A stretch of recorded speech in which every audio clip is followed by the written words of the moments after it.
오늘 우리에게 주신 하나님의 말씀은 창세기 14장 1절부터 12절까지 말씀입니다. 저와 여러분이 한 절씩 교대로 읽으시도록 하겠습니다. 당시에 시날 왕 아므라벨과 엘라살 왕 아리옥과 엘람 왕 그돌라오멜과 고임 왕 디달이 소돔 왕 베라와 고모라 왕 바르샤와 아드마 왕 시납과 스보임 왕 세마벨과 벨라 곧 수알 왕과 싸우니라.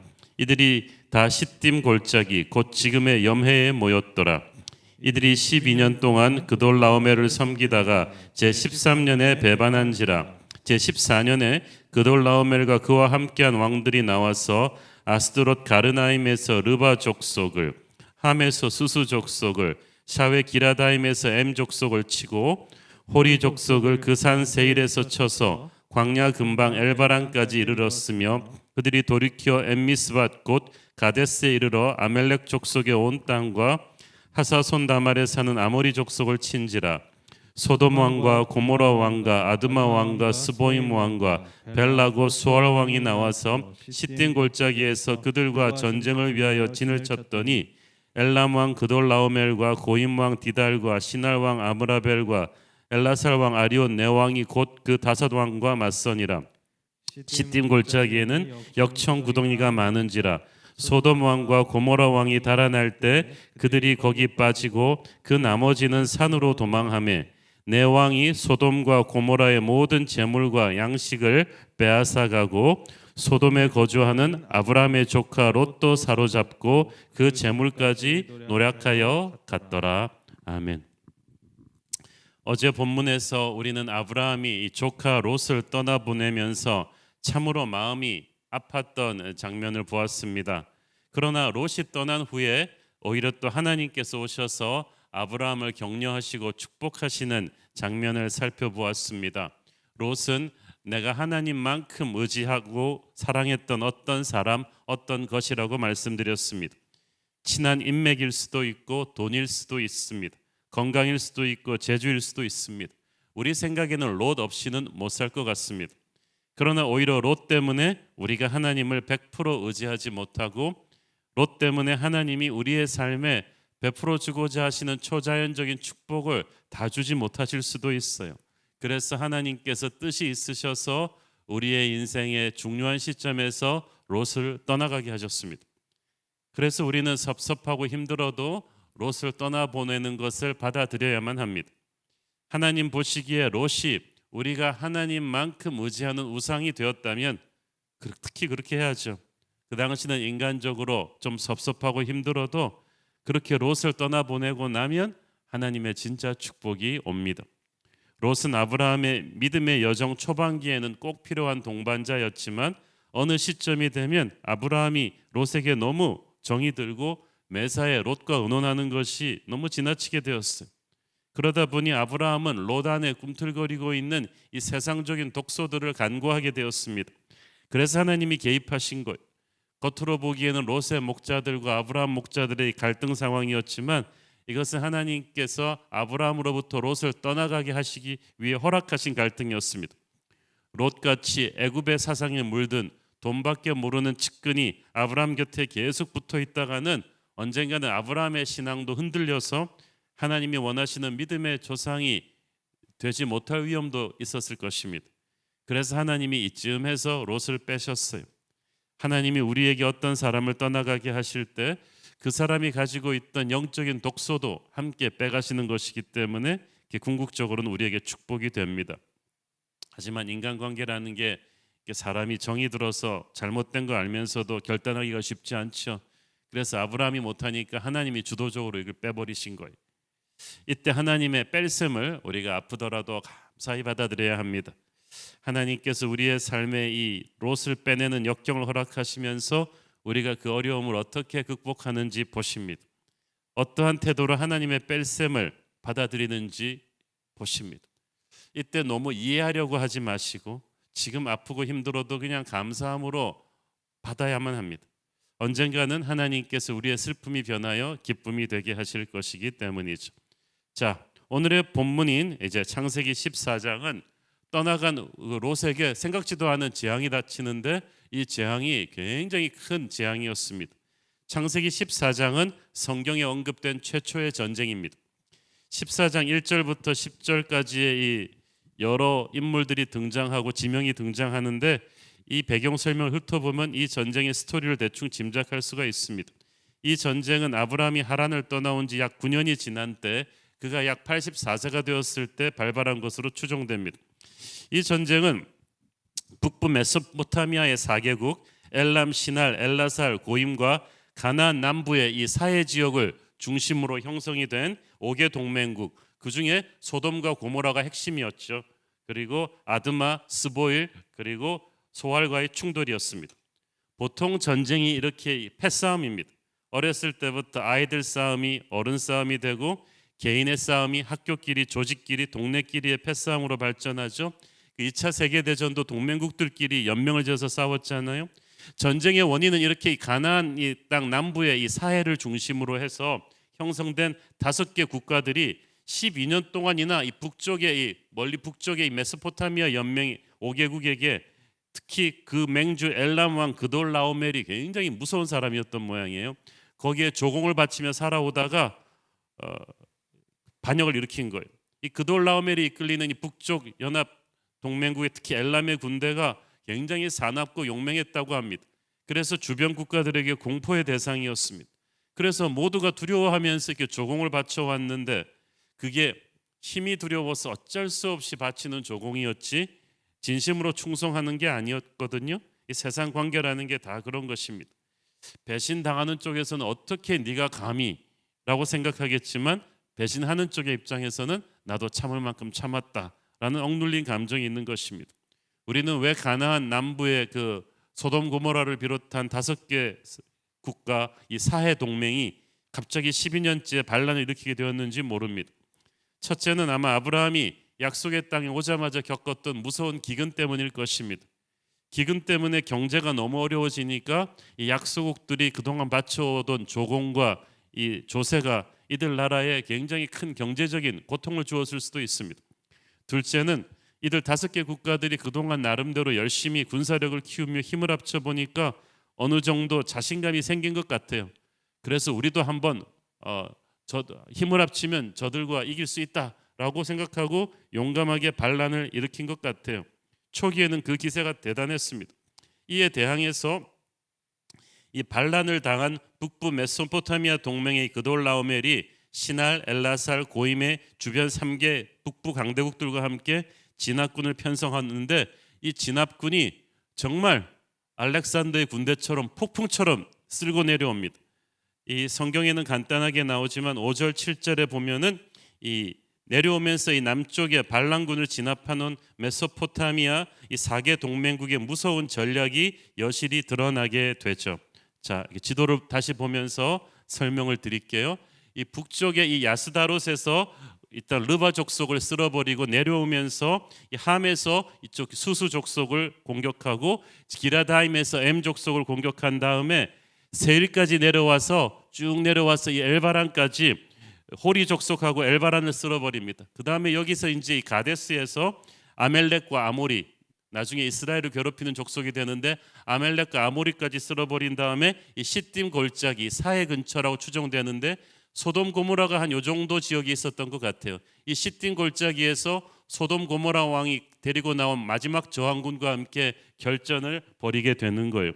척 보기만 해도 이 침략군이 얼마나 넓은 거리를, 얼마나 긴 거리를 이렇게 쓰레받기로 쓸듯이 이렇게 돌아갔는지를 볼 수가 있죠. 한 600km 정도의 장거리를 공략을 했는데 처음부터 소돔 고모라의 반란군을 공격해 버린 게 아니라 이 반란군의 지원 세력이 되는 모든 부족들을 다 하나씩 하나씩 부수면서 내려온 거예요. 그래서 이게 보통 전쟁이 아니라 이 지역을 완전히 초토화시켜 버리면서 소돔과 고모라를 완전히 고립시켜서 무너뜨릴 작정이었던 거예요. 직선거리만 해도 600km가 넘는 거리를 이 북부 연합군이 아주 그냥 폭풍처럼 쓸고 지나가 버립니다.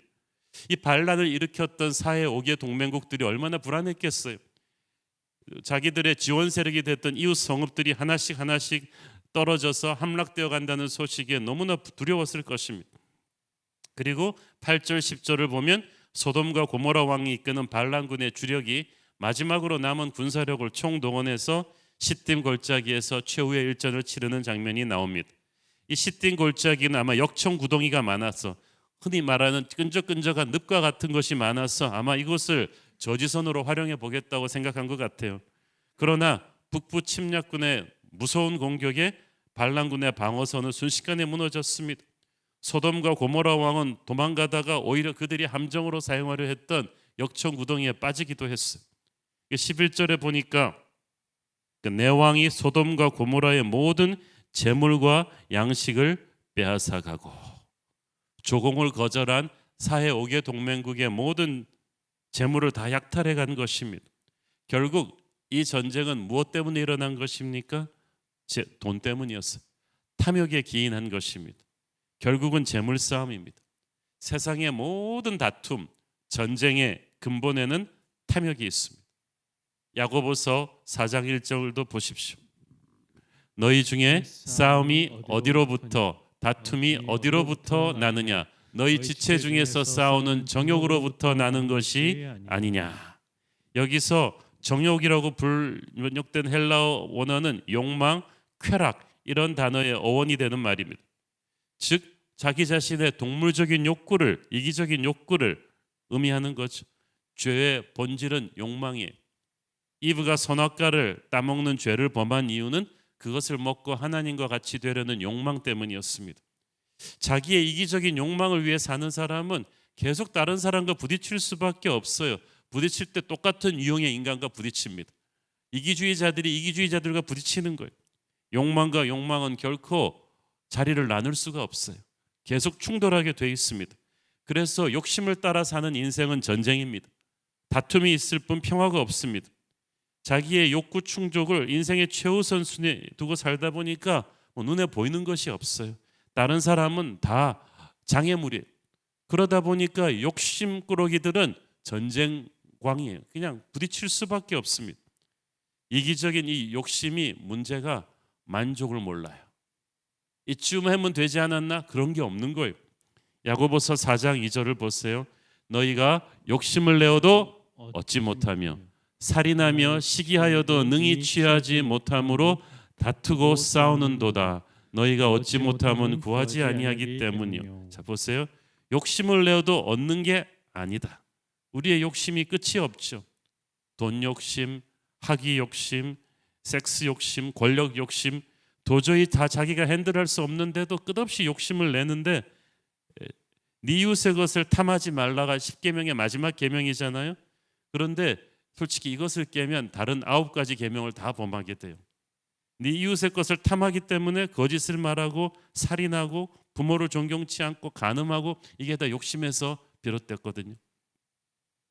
요즘 사람들이 굉장히 스트레스가 많죠. 분노가 많다고 합니다. 그 스트레스와 분노의 중요한 원인 중에 하나가 욕심이에요. 채워지지 않는 욕심 때문에, 욕심만큼 가질 수 없기 때문에, 욕심만큼 일이 풀리지 않기 때문에, 내 욕심만큼 우리 애가 커주지 않기 때문에, 내 욕심만큼 이 사업이 풀리지 않기 때문에, 내 욕심만큼 내 남편이나 아내가 그렇게 해주지 않기 때문에 답답하고 우라증이 터지고 해서는 안 될 말과 행동을 하고 무리수를 두는 거예요. 근데 욕심에 끝까지 밀어붙이면 어떻게 된다고 합니까? 야고보서 1장 15절. 욕심이 잉태한즉 죄를 낳고 죄가 장성한즉 사망을 낳느니라.